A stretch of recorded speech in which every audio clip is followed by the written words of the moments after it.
PM Narendra Modi आज Washington DC पहुंच गए। उनका खास विमान एयर इंडिया 1 भारतीय समय के मुताबिक सुबह 3 बजे वहां उतरा। वॉशिंगटन हवाई अड्डे पर अमेरिकी और भारतीय अधिकारियों का दल उनके स्वागत के लिए तैयार खड़ा था। कुछ देर बाद पीएम मोदी हमेशा की तरह खुद अपनी छतरी संभाले हुए विमान से नीचे उतरे, जहां उनका औपचारिक स्वागत किया गया। पीएम मोदी कल यानी बुधवार को सुबह 11 बजे दिल्ली से रवाना हुए थे और करीब 16 घंटे की उड़ान के बाद वो अमेरिका पहुंचे। तो तस्वीरें आप देखिए वॉशिंगटन डीसी की अब से कुछ देर पहले की तस्वीरें, जब विमान से उतरे और सभी का अभिवादन स्वीकार करते हुए पीएम मोदी। तो आज पीएम मोदी के कई कार्यक्रम होने हैं और देखिए 16 घंटे की उनकी उड़ान थी, उसके बावजूद उनके चेहरे पर थकान नहीं थी। और आगे बढ़ते हुए आज उनकी कमला हैरिस से मुलाकात होने वाली है, इसके अलावा कंपनी के सीईओ से भी मुलाकात होने वाली है। तो जो उनका 4 दिन का दौरा है वो काफी अहम है और कई मायनों में खास भी है। जो बाइडेन की सत्ता संभालने के बाद ये उनका पहला अमेरिका दौरा है और आपको बता दें कि रात 8:30 बजे बाइडेन से भी वो मिलने वाले हैं। अब ये देखिए विमान से उतरते हुए खुद ही उन्होंने छतरी संभाली, यही पीएम मोदी की खासियत है। और अमेरिका में दुनिया भारत का दम देखेगी। तो वॉशिंगटन हवाई अड्डे के बाहर लोगों की भीड़ पीएम मोदी के इंतजार में खड़ी दिखी। जैसे ही पीएम का विमान एयरपोर्ट पर लैंड हुआ, लोगों ने मोदी मोदी और भारत माता की जय के नारे लगाने शुरू कर दिए। बारिश के बावजूद इन लोगों का हौसला जरा भी कम नहीं हुआ और वो हाथों में तिरंगा लिए वहां डटे रहे। दो तस्वीरें आपके सामने हैं। एक तरफ पीएम मोदी का शानदार स्वागत हो रहा है और देखिए काफी देर से ये लोग एयरपोर्ट के बाहर खड़े रहे, मोदी मोदी के नारे लगाते हुए, हाथों में भारत का झंडा। और वहां पर बारिश भी हुई लेकिन उसके बावजूद इनके उत्साह में कोई कमी नजर नहीं आई। और आगे हम आपको तस्वीरें दिखाएंगे कि पीएम मोदी ने लोगों को निराश नहीं किया, उनके पास पहुंचे, उनसे हाथ मिलाया। ये देखिए काफी ज्यादा भीड़ है। हालांकि पीएम की सुरक्षा का घेरा काफी बड़ा होता है, लेकिन हम हर बार देखते हैं पीएम मोदी सुरक्षा के घेरे को तोड़ते हैं, लोगों से मिलते हैं। तो यहाँ पर पहली तस्वीर में आप देखिए लोगों का, अधिकारियों का अभिवादन स्वीकार करते हुए आगे बढ़ते हुए, और दूसरी तस्वीर में लोगों की भारी भीड़।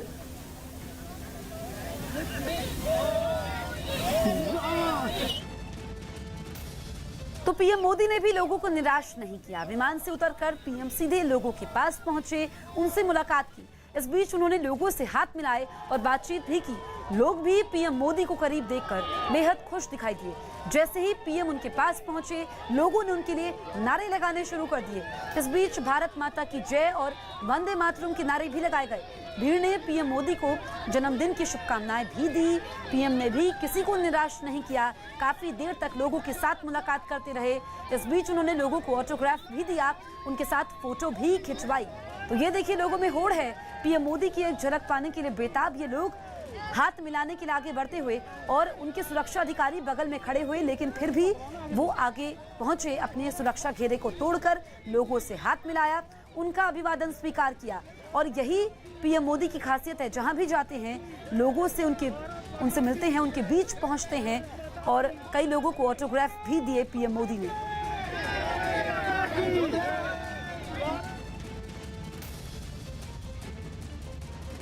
लोगों से मिलने के बाद पीएम मोदी गाड़ी में बैठे, अपने काफिले के साथ होटल पहुंचे, जहां पहले से मौजूद अधिकारियों ने उनका स्वागत किया। इस बीच उन्होंने होटल में कर्मचारियों से पीएम मोदी ने कहा, नमस्ते जी, केम छो। तो ये देखिए ये 2 तस्वीरें। होटल पहुंचने पर भी उनका शानदार स्वागत हुआ और उन्होंने होटल में कर्मचारियों से कहा, नमस्ते जी, केम छो। तो देखिए हिंदी का जलवा भी है, क्योंकि जब से पीएम मोदी सत्ता में आए हैं वो जहां कहीं भी जाते हैं अपनी राष्ट्रीय भाषा हिंदी में ही बात करते हैं और लोगों से बातचीत भी करते हैं। ये उनके होटल पहुंचने की तस्वीरें और काफी लोग उनकी आगवानी करने के लिए वहां पर मौजूद थे। ये होटल की तस्वीरें। सुबह 3 बजे वो एयरपोर्ट पहुंचे, जिसके बाद लोगों से मिले एयरपोर्ट के बाहर और फिर उसके बाद सीधे होटल पहुंचे। लगभग 13 घंटे का उनका सफर रहा और आज उनके काफी ज्यादा व्यस्त कार्यक्रम है। 16 घंटे लगभग उनकी ये यात्रा रही। 16 घंटे बाद वो वॉशिंगटन डीसी सुबह 3 बजे पहुंचे और उसके बाद सीधे होटल पहुंचे। अमेरिका पहुंचने से पहले पीएम मोदी के विमान के अंदर फाइलों को चेक करने की तस्वीरें सामने आई। अपनी अमेरिकी यात्रा के समय भी पीएम मोदी सरकारी फाइलों को चेक करते हुए गए। ये तस्वीरें अमेरिकी यात्रा के समय की है। पीएम मोदी सरकारी फाइल्स चेक करते नजर आ रही हैं। अपनी यात्रा के समय भी उन्होंने महत्वपूर्ण कामों को निपटाने में अपना समय व्यतीत किया। देखिए, काफी ज्यादा काम करते हैं और वो हमेशा कहते हैं कि कर्म ही पूजा है। और ये विमान में बैठने की उनकी तस्वीरें, और आप देखिए फाइलों को चेक कर रहे हैं, यानी कि वो जरा भी समय नहीं गंवाते हैं। और हमेशा वो कहते हैं, लोगों को प्रोत्साहित भी करते हैं कि काम ही पूजा है और मेहनत से कभी पीछे नहीं हटना चाहिए। ये तस्वीरें बतला भी रही हैं। पीएम मोदी अपने 4 दिन के दौरे पर अमेरिका पहुंचे। जैसे ही उनका विमान वॉशिंगटन डीसी के जॉइंट बेस एंड्रूज एयरपोर्ट पर पहुंचा, वहां बड़ी संख्या में मौजूद भारतीयों ने तिरंगा लहराकर जोरदार स्वागत किया। इन लोगों ने मोदी मोदी, भारत माता की जय और वंदे मातरम के नारे लगाए। जिसके बाद पीएम मोदी ने उनके पास जाकर हाथ मिलाया, ऑटोग्राफ भी दिया, जिसके बाद वो होटल चले गए। आज पीएम मोदी भारतीय समय के मुताबिक शाम को 5 कंपनियों के सीईओ से मिलेंगे। इसके बाद वो ऑस्ट्रेलिया के पीएम के साथ द्विपक्षीय बैठक करेंगे। पीएम मोदी अमेरिका की उपराष्ट्रपति कमला हैरिस से भी मुलाकात करेंगे, जिसके बाद वो जापान के पीएम से मिलेंगे। अमेरिका में कोरोना पर हुए एक सम्मेलन में पीएम मोदी ने की एकजुटता की अपील। उन्होंने भारत के लिए एकजुट होने और समर्थन करने के लिए देशों को शुक्रिया भी अदा किया। Earlier this year, we shared our vaccine production with 95 other countries and with UN peacekeepers. And like a family, the world also stood with India when we were going through a second wave. For the solidarity and support extended to India, I thank you all. यही नहीं, उन्होंने Covid summit में अपने video संदेश में कहा कि भारत में जारी दुनिया का सबसे बड़ा वैक्सीनेशन अभियान दुनिया भर के लिए प्रेरणा की बात है। India is now running the world's largest vaccination campaign. Recently, we vaccinated about 25 million people on a single day. Our grassroots level healthcare system had delivered over 800 million vaccine doses so far. Over 200 million Indians are now fully vaccinated. Britain के लिए नए यात्रा नियमों के बीच PM Narendra Modi ने इशारों में करारा जवाब दिया। उन्होंने अपने संदेश में सभी देशों को एक दूसरे के वैक्सीन सर्टिफिकेट को मान्यता देने की अपील की, ताकि अंतर्राष्ट्रीय यात्रा को आसान बनाया जा सके। We also need to focus on addressing the pandemic economic effects. To that end, international travel should be made easier through mutual recognition of vaccine certificates.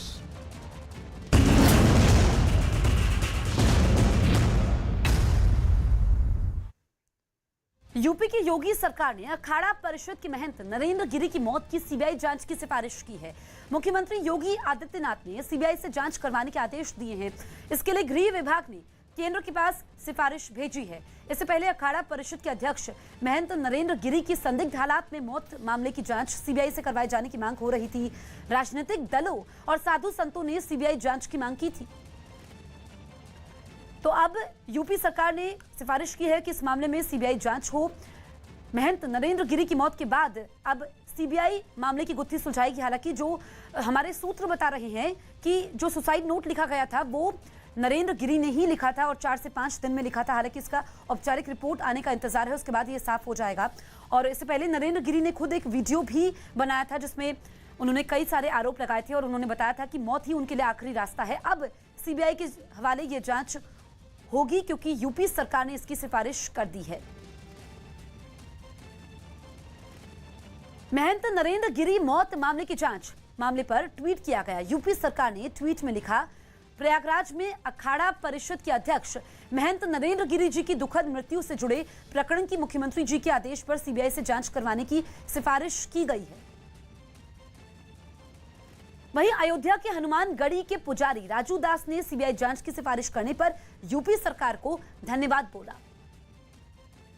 Akhara Parishad के अध्यक्ष नरेंद्र गिरि जी के मामले में मैं मुख्यमंत्री योगी आदित्यनाथ जी महाराज को साधुवाद दूंगा, कोट कोट आभार दूंगा कि उन्होंने सीबीआई जांच की संस्तुति की है। बहुत बहुत धन्यवाद महाराज जी आपको, क्योंकि लगातार हम लोग मांग कर रहे थे कि सीबीआई जांच हो और नार्को टेस्ट भी हो, क्योंकि ये मामला बहुत गंभीर है, उलझा हुआ मामला है। एक ऐसे महान व्यक्ति, ऐसे सनातन प्रेमी, ऐसे समाज प्रेमी, ऐसे निरंतर आप लोग के साथ रहने वाला व्यक्ति ऐसे आत्महत्या नहीं कर सकता। इसके नाते सीबीआई जांच का हम लोग मांग कर रहे थे। महंत नरेंद्र गिरि को भू समाधि दे दी गई जैसा पहले से तय था।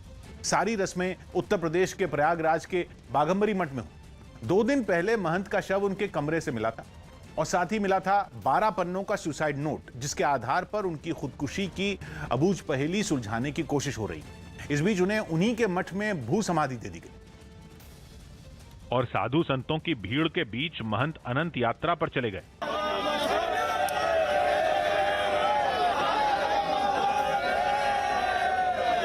उन्हें उनकी अंतिम इच्छा के हिसाब से बाघंबरी मठ में नींबू के पेड़ के नीचे भू समाधि दी गई और सिद्धासन की मुद्रा में बिठाया गया। ये मुद्रा योग की एक मुद्रा होती है और भू समाधि लेने वाले संत ज्यादातर इसी मुद्रा में बैठते हैं। महंत नरेंद्र गिरि को अंतिम विदाई यानी उनकी भू समाधि दी गई और ये भू समाधि सिद्धासन में दी गई। वो तस्वीरें हम आपको दिखाना चाहते हैं कि जो गुफा है वो सिद्धासन के तौर पर है, जहां उन्हें योग की मुद्रा में बैठाया गया था। महंत नरेंद्र गिरि को भू समाधि देते समय सारी विधियां हुई और वहां मौजूद संतों ने मंत्र पढ़े।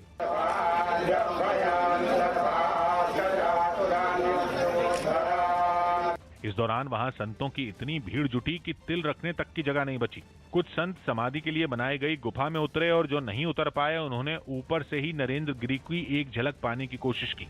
इससे पहले उनकी अंतिम यात्रा भी निकली और उनके पार्थिव शरीर को संगम किनारे ले जाया गया। कहा जाता है महंत नरेंद्र गिरि अक्सर संगम किनारे जाते थे और स्नान करते थे। इसी वजह से उन्हें संगम किनारे अंतिम स्नान करवाया गया। इससे पहले बाघंबरी मठ से संगम तक धूमधाम से उनकी अंतिम यात्रा निकली, जिसमें जबरदस्त भीड़ उमड़ी। नरेंद्र गिरि की अंतिम यात्रा में उनके उत्तराधिकारी माने जा रहे बलबीर गिरि और यूपी के डिप्टी सीएम केशव प्रसाद मौर्य भी शामिल हुए। ये अंतिम यात्रा ढोल बजाते हुए निकली। फूलों से सजी गाड़ी में महंत का पार्थिव शरीर रखा गया, जिसके साथ ढेरों लोग चलते रहे। ये यात्रा जहां जहां से गुजरी, महंत के सम्मान में लोग हाथ जोड़कर खड़े हो गए। महंत नरेंद्र गिरि की अंतिम यात्रा, शव यात्रा प्रयागराज की सड़कों से निकल रही है। संगम किनारे अंतिम स्नान के बाद महंत को वापस मठ लाया गया और उन्हें अंतिम विदाई दी गई। भू समाधि देने से पहले उनके पार्थिव शरीर का पोस्टमार्टम किया गया और खबर है कि पोस्टमार्टम रिपोर्ट में बताया गया कि नरेंद्र गिरि की मौत दम घुटने से हुई। पता चला है कि पोस्टमार्टम रिपोर्ट में लिखा गया है कि महंत नरेंद्र गिरि के गले पर वी का निशान मिला था और माना जा रहा है कि यह निशान रस्सी का फंदा कसने की वजह से बना। सूत्रों का दावा है कि पोस्टमार्टम रिपोर्ट में महंत की मौत का कारण दम घुटना बताया गया। पोस्टमार्टम के बाद महंत का विसरा सुरक्षित रख लिया गया। विसरा मतलब उनके शरीर के कुछ अंगों जैसे फेफड़ों, आंत, किडनी, ब्रेन, लिवर और ब्लड के सैंपल। आमतौर पर जब किसी शख्स की मौत संदिग्ध हालात में हो तो उसका विसरा सुरक्षित रख लिया जाता है, जिसकी केमिकल जांच से मौत की असल वजह पता लगाने की कोशिश होती। महंत नरेंद्र गिरि की मौत का रहस्य सुलझाने के लिए भी यह तरीका अपनाया गया। वैसे खबर है कि एसआईटी पोस्टमार्टम रिपोर्ट के आधार पर जांच आगे बढ़ा रही और इस मामले में पोस्टमार्टम रिपोर्ट को अहम सबूत बना सकती। यही नहीं, वो आनंद गिरि और आद्या तिवारी से सच उगलवाने के लिए भी एड़ी चोटी का जोर लगा रही। महंत सुसाइड केस के इन दोनों आरोपियों को प्रयागराज की जिला अदालत ने 14 दिन की न्यायिक हिरासत में भेज दिया है। जिसके बाद अदालत से बाहर निकले आनंद गिरि के चेहरे की हवाइयां उड़ी दिखी। वैसे उन्होंने पूरी कोशिश की कि उनके चेहरे पर घबराहट नजर ना आए और हाथ हिलाकर दिखाना चाहा कि सब ठीक है। आप देख सकते हैं इस वक्त तस्वीरों में आनंद गिरि को जिला अदालत प्रयागराज से यहाँ पर पुलिस लेकर आती हुई इन्हें कोर्ट में पेश किया गया था। इससे पहले जब आनंद गिरि और आद्या तिवारी को प्रयागराज की जिला अदालत लाया गया तो पुलिस के लिए उन्हें आगे लेकर बढ़ना मुश्किल हो गया। एक तो मीडिया का जमावड़ा, दूसरा इस हाई प्रोफाइल केस की वजह से उमड़ी भीड़। पुलिस वालों के लिए एक एक कदम आगे बढ़ाना टेढ़ी खीर साबित हुआ।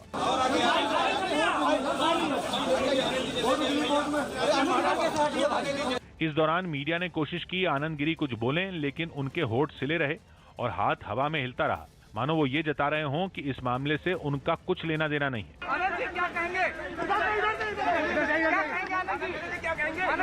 लेकिन जो खबरें आ रही हैं उन्हें सुनकर लगता है कि पुलिस आनंद गिरि के साथ सख्त है और अदालत में पेशी से पहले उनसे कई घंटे पूछताछ हुई। हरिद्वार से लाने के बाद आनंद गिरी को प्रयागराज में पुलिस लाइन में रखा गया था और खबर है कि वहां उनसे 1-2 घंटे नहीं बल्कि 12 घंटे तक सवाल पूछे गए। खबर है कि आनंद गिरी से अलग अलग अधिकारियों ने अपने अपने तरीके से सवाल जवाब किया और उन्हें वो सुसाइड नोट भी दिखाया जिसमें महंत ने अपनी मौत का जिम्मेदार आनंद गिरी, आद्या तिवारी और संदीप तिवारी को बताया था। लेकिन पता चला है कि आनंद गिरी हर सवाल के जवाब में सिर्फ यही बोलते रहे कि महंत नरेंद्र गिरी खुदकुशी नहीं कर सकते और यह पूरा मामला एक साजिश है। यही नहीं, खबर है कि उन्होंने खुद को निर्दोष बताया और दावा करते रहे कि उन्हें फंसाने की साजिश हो रही है। मतलब यह कि आनंद गिरी ने खुद को आरोपी नहीं बल्कि पीड़ित बताना चाहा। इस बीच महंत नरेंद्र गिरी के उत्तराधिकारी पर भी पेच फंसता दिखा।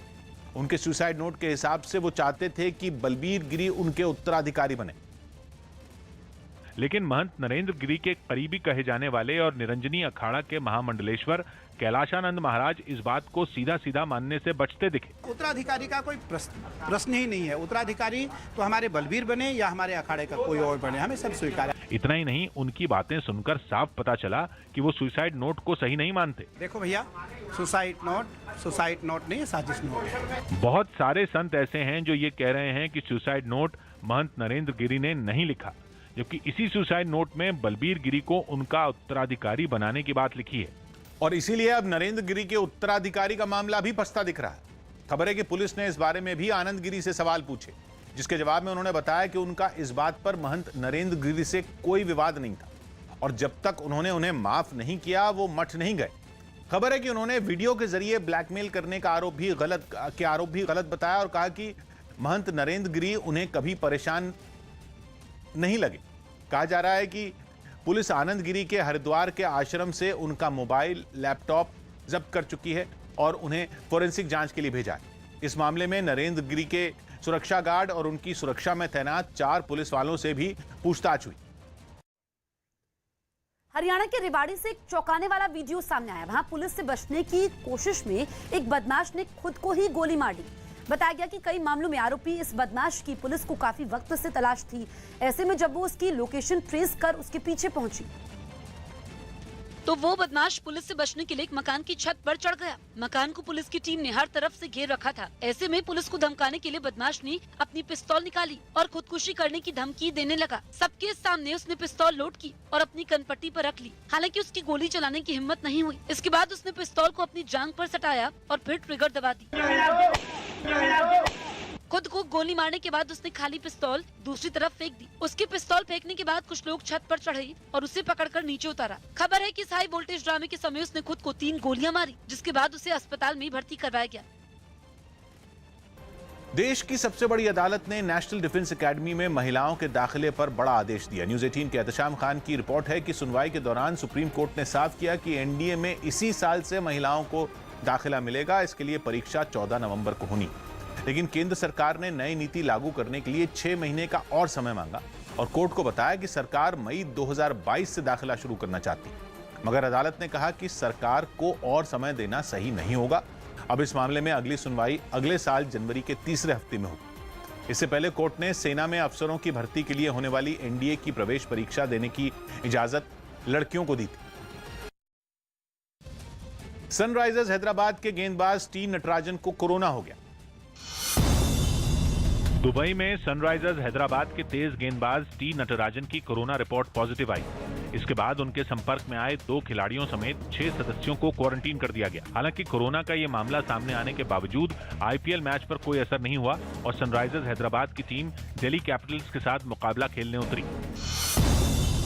बिहार के पूर्व मुख्यमंत्री और एनडीए के मौजूदा सहयोगी जीतन राम मांझी ने रामायण और राम पर विवादास्पद बयान दिया, जिस पर सियासी घमासान शुरू हो गया क्योंकि उन्होंने राम के अस्तित्व पर सवाल खड़े कर दिए। रामायण की कहानी को हम सत्य नहीं मानते। वो अगर राम को कहा जाए कि कोई महापुरुष थे और जीवित थे, इस चीज को मैं नहीं मानता हूँ। जीतन राम मांझी का ये बयान बीजेपी को अखर गया और उसने उन्हें खरी खरी सुना दी। मैं तो पूछना चाहता हूं उनसे कि उनके माता पिता ने जीतन राक्षस मांझी क्यों नहीं उनका नाम रखा। लगे हाथ आरजेडी ने इस बयान के बहाने मांझी और एनडीए दोनों को निशाने पर ले लिया। उनको बयान देने के पहले एनडीए को त्यागना चाहिए और भागवा का समर्थन भी करते हैं और इस तरह का बयान भी देते हैं। हरियाणा के सीएम मनोहर लाल खट्टर ने चंडीगढ़ में अपने मंत्रिमंडल के सहयोगियों के साथ साइकिल चलाई। इसके जरिए उन्होंने वर्ल्ड कार फ्री डे के मौके पर पर्यावरण को बचाने का संदेश दिया। लोग साइकिलों का उपयोग करें, लोग पैदल चलें, ताकि अपना स्वास्थ्य भी ठीक रहेगा और प्रदूषण की भी कमी आएगी। हिमाचल प्रदेश के सीएम जयराम ठाकुर ने कुछ पुलिस जवानों के गाने का एक वीडियो सोशल मीडिया पर लॉन्च किया, जिसमें युवाओं को नशे से बचने का संदेश दिया गया। नशा मुक्त कराना है, नशा मुक्त बनाना है। ईडी ने यूपी की सीतापुर जेल में बंद समाजवादी पार्टी के सांसद आजम खान से लगातार तीसरे दिन मनी लॉन्ड्रिंग केस में पूछताछ की। यूरोप के हॉलैंड से एक रोंगटे खड़े करने वाला वीडियो सामने आया। वहां रेलवे क्रॉसिंग पार करने की कोशिश में एक महिला ट्रेन के सामने आ गई। बताया गया कि ट्रेन पकड़ने की जल्दी में वो महिला क्रॉसिंग बंद होने के बाद पटरियों के बीचों बीच पहुंच गई और इससे पहले कि वो कुछ समझ पाती, तेज रफ्तार ट्रेन भी वहां पहुंची।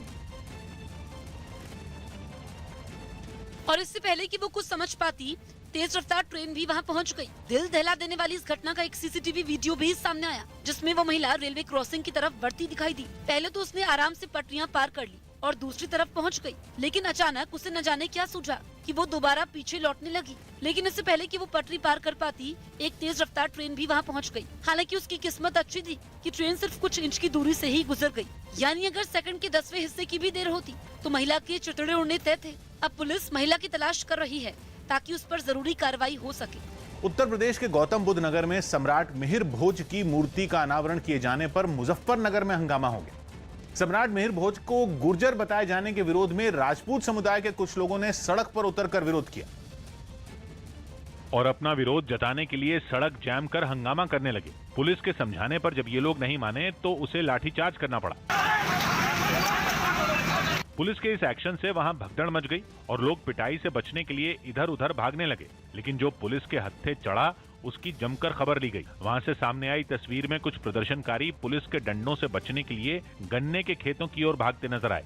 मगर इस हंगामे और लाठीचार्ज से पहले राजपूत समुदाय के इन लोगों ने सम्राट मिहिर भोज को गुर्जर बताए जाने का विरोध करते हुए सड़क जाम कर दी।